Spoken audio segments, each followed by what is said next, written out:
Assalamualaikum warahmatullahi wabarakatuh. Halo pemirsa semua yang sedang menonton video presentasi final project saya. Semoga kalian semua dalam keadaan sehat dan bahagia selalu. Pada kesempatan kali ini, saya akan mempresentasikan final project saya di program Project Based Internship Rakamin Academy sebagai Business Intelligence Analyst di Bank Muamalat. Perkenalkan, nama saya Wulan Nurdewati, mahasiswa Sistem Informasi tahun keempat dari Universitas Gunadarma. Saya memiliki minat besar dalam bidang Business Intelligence dan Data Analyst. Maka dari itu, program ini merupakan internship berbasis proyek di mana saya mempelajari peran seorang Business Intelligence Analyst di Bank Muamalat. Dalam program ini, saya mengerjakan berbagai tantangan dan menyelesaikan studi kasus yang berhubungan dengan analisis bisnis dan performa perusahaan. PT Bank Muamalat Indonesia merupakan bank pertama di Indonesia yang menjalankan bisnisnya berdasarkan prinsip syariah. Bank ini terus berinovasi dengan menghadirkan berbagai produk keuangan berbasis syariah, seperti asuransi syariah, dana syariah, dan multi-finance syariah. Topik yang saya akan jelaskan pertama ada latar belakang proyeknya, dataset yang saya gunakan, dan tantangan serta solusi analis yang setelah saya kerjakan. Project background-nya, dalam proyek ini, saya mengevaluasi kinerja bisnis PT Sejahtera Bersama dari tahun 2020 hingga 2021. Ada beberapa tugas utama yang saya selesaikan, yaitu menentukan primary key, kedua, menentukan relationship table, ketiga, membuat master table, keempat, visualisasi data dengan Looker Studio, kelima, memberikan rekomendasi bisnis berdasarkan hasil analisis. Saya menggunakan berbagai tools untuk mendukung analisis data dan visualisasi. Pertama, ada Google BigQuery untuk mengelola dan menganalisis data dengan SQL, Looker Studio untuk membuat visualisasi data yang interaktif, dan DB Diagram IO untuk membuat entity relationship diagramnya. Pada dataset yang saya gunakan berasal dari Rakamin dan mencakup orders, kategori produk, dan customer dari berbagai negara selama periode 1 Januari 2020 hingga 31 Desember 2021. Dataset ini terdiri dari 339 baris dan 22 kolom yang diperoleh dari gabungan 4 tabel. Pada tantangan pertama, saya menentukan primary key. Nah, langkah pertama ini, saya menentukan primary key untuk setiap tabel. Saya menggunakan SQL query untuk menghitung jumlah nilai unik pada setiap atribut. Jika jumlah nilai unik sama dengan jumlah total record, maka atribut tersebut bisa dijadikan primary key. Nah, hasilnya, customer ID sebagai primary key untuk table customer, product number untuk table products, order ID untuk table orders, kategori ID untuk table products kategori.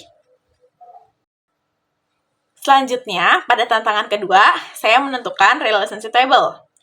Saya menentukan hubungan antar table dengan melihat koneksi antara primary key dan foreign key.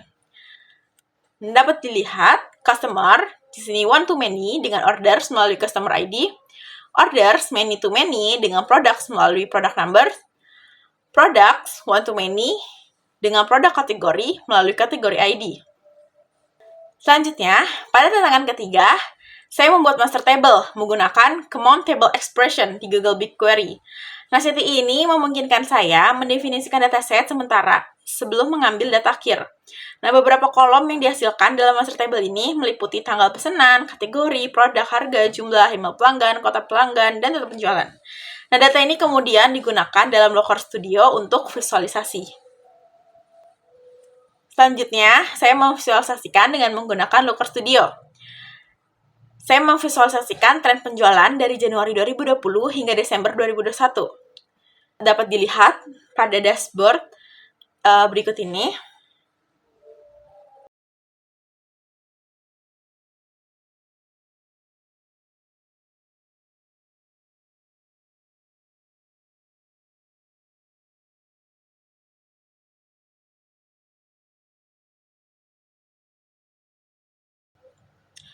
Nah, ada beberapa insight utama yang saya temukan. Pertama itu ada tren penjualan. Nah, penjualan mengalami fluktuasi tiap bulan dengan puncaknya pada Juni 2021 sebanyak 95.400 produk, sementara penjualan terendah terjadi di Oktober 2021. Lalu ada kategori produk terlaris. Produk robot MHR 23K menjadi kontributor utama dengan 25% total penjualan. Produk kategori lain seperti RWW75 dan RLK 9920 robot memiliki kontribusi seimbang 19,2%. Pada kota dengan penjualan tertinggi, dapat dilihat Washington mencatat angka penjualan tertinggi sebesar 55,4 ribu dan jumlah pesanan terbanyak, menunjukkan permintaan tinggi dari pelanggan di kota ini. Nah, berdasarkan analisis ini, saya memberikan beberapa rekomendasi bisnis.